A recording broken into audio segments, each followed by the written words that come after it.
കല്ലിൽ കുത്തിയ നന്മകൾ മായാതിരിക്കട്ടെ, മണലിൽ കുറിച്ച നോവുകൾ കാറ്റിൽ മായട്ടെ. മരുഭൂമിയിലൂടെ ദൂരെയെങ്ങോ യാത്ര ചെയ്യുകയായിരുന്നു രണ്ട് ആത്മമിത്രങ്ങൾ. യാത്രക്കിടയിൽ എന്തിനോ വേണ്ടി അവർ തമ്മിൽ വലിയൊരു തർക്കമുണ്ടായി. ദേഷ്യം സഹിക്കാനാവാതെ ഒരാൾ തൻ്റെ സുഹൃത്തിൻ്റെ മുഖത്തടിച്ചു. അടിയേറ്റ സുഹൃത്ത് വേദനിച്ചെങ്കിലും ഒന്നും മിണ്ടിയില്ല. പകരം ആ ചുട്ടുപഴുത്ത മണലിൽ തൻ്റെ വിരലുകൾ കൊണ്ട് അദ്ദേഹം ഇങ്ങനെ എഴുതി: ഇന്നെൻ്റെ ഏറ്റവും പ്രിയപ്പെട്ട സുഹൃത്ത് എന്നെ വേദനിപ്പിച്ചു. അവർ നടത്തം തുടർന്നു. ഒടുവിൽ ദാഹിച്ചു വലഞ്ഞ അവർ ഒരു മരുപ്പച്ചയിൽ എത്തിച്ചേർന്നു. അവിടെ വെള്ളത്തിൽ കുളിക്കുന്നതിനിടയിൽ നേരത്തെ അടിയേറ്റ സുഹൃത്ത് പെട്ടെന്ന് ഒരു ചതുപ്പിൽ താഴ്ന്നുപോയി. മരണം മുന്നിൽ കണ്ട ആ നിമിഷം തൻ്റെ സുഹൃത്ത് ജീവൻ പണയപ്പെടുത്തി അദ്ദേഹത്തെ രക്ഷിച്ചു.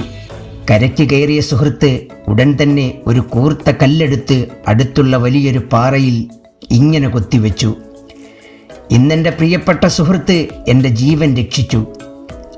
ഇത് കണ്ട് അത്ഭുതത്തോടെ മറ്റേ സുഹൃത്ത് ചോദിച്ചു: ഞാൻ നിന്നെ അടിച്ചപ്പോൾ നീ മണലിൽ എഴുതി, ഇപ്പോൾ എന്തിനാണ് കല്ലിൽ കൊത്തിവെക്കുന്നത്? പുഞ്ചിരിച്ചുകൊണ്ട് അദ്ദേഹം മറുപടി നൽകി: നമ്മെ ആരെങ്കിലും വേദനിപ്പിച്ചാൽ അത് മണലിൽ എഴുതണം, ക്ഷമയുടെ കാറ്റാൽ അത് മാഞ്ഞു പോകാൻ.